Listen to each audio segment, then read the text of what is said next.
Programme ملاتے حاضرہ دیکھنے والوں کی خدمت میں محبت بھرا سلام۔ ناظرین، پی ٹی آئی کے لوگوں کے خلاف ایک ایسا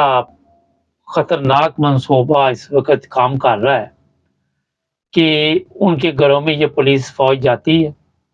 اور وہاں پہ تشدد کے علاوہ گھروں کی چیزیں اٹھا کے لے کے جا رہی ہیں۔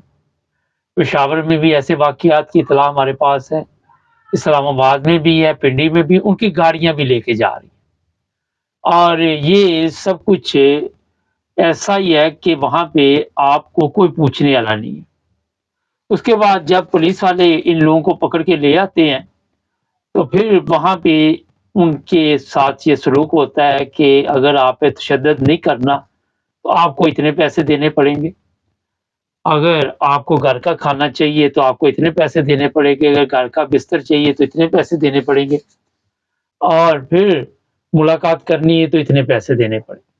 پولیس والوں نے اس وقت پورے پی ٹی آئی کے لوگوں کے ناک میں دم کیا ہوا ہے،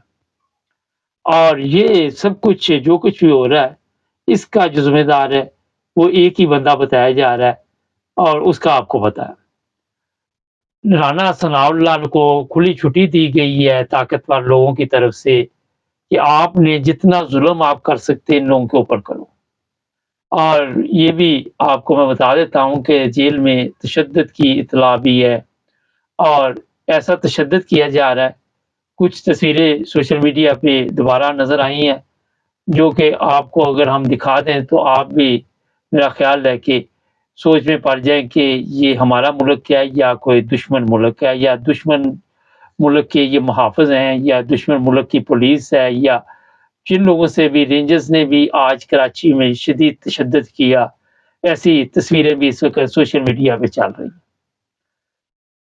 رینجرز نے جماعت اسلامی کے لوگوں پہ تشدد کیا اور انہوں نے احتجاج کیا کہ یہاں پہ جو کچھ بھی ہوا ہے دھاندلی کے ذریعے ہوا ہے، جس طرح پنجاب میں دوسرے ایریے جتنے بھی ہیں وہاں پہ جو گورنمنٹ بھی بنی وہ آپ سب کے علم میں ہے کہ زبردستی کی گورنمنٹ ہے۔ یہ تاریخ ایک دفعہ پھر اسی طرف جا رہی ہے کہ سودے بازی ہو رہی ہے کہ سندھ ہمیں دے دے اور باقی آپ کے پاس ہے،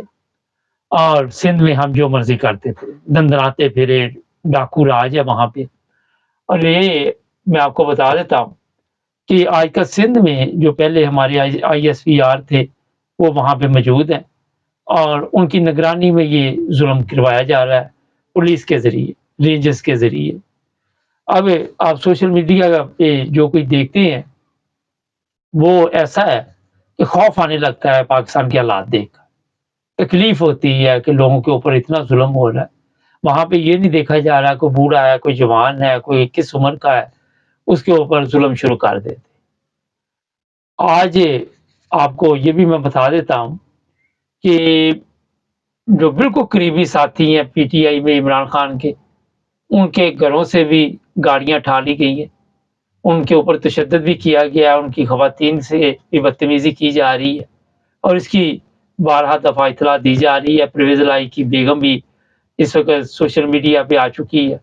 اس کو بھی دھمکیاں دی جا رہی ہیں کہ پرویز الہی کو کہو کہ پریس کانفرنس کرے اور اپنی جان چھڑا لے۔ محسن نقوی کو استعمال کیا جا رہا ہے۔ وہ طاقتور لوگ ان لوگوں کو آپ کے علم میں ہے جو بھی استعمال کر رہے ہیں، یہ ان کے سامنے مجبور ہے۔ اگر یہ سب کچھ شیئر نہیں کریں گے تو ایسی دلدل میں یہ پھنس چکے ہیں کہ کل کو ان کی خواتین کے ساتھ بھی یہی سلوک وہ طاقتور لوگ کر سکتے ہیں۔ یہ خوف پیدا کیا گیا، یہ صرف پی ٹی آئی اس وقت تو ہے اس مسئلے کا شکار،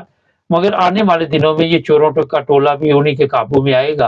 اور ان کے ساتھ ان سے بھی زیادہ ظلم کیا جائے گا، کیونکہ یہ میسج ان لوگوں کے لیے بھی جن کے ذریعے ظلم کیا جا رہا ہے۔ جب ان پہ کیا جائے گا تو پھر میسج دیا جائے گا جہاں آپ بھی تو یہی کچھ کرتے رہے ہیں۔ تو یہ پیچھے بیٹھ کے ایک تیسری پارٹی جو سب سے بڑی سیاسی پارٹی ہے وہ یہ سب کچھ کر رہی ہے، اور یہ لوگ بالکل بے بس ہے۔ اس وقت پورے ملک کی سلامتی اس وقت خطرے میں ہے، اور ہر انسان جو ہے وہ پریشان ہے، بیرون ملک میں رہتے ہوں یا پاکستان میں رہتے ہو۔ ہمارے حالات ایسی ہے، ہمارے جہاز یورپ میں بھی نہیں آتے، اور آپ کے علم میں ہے کہ جیل سازی کی وجہ سے پاکستان کو اتنا بدنام کر دیا گیا ہے کہ ہر طرف حالات جو ہے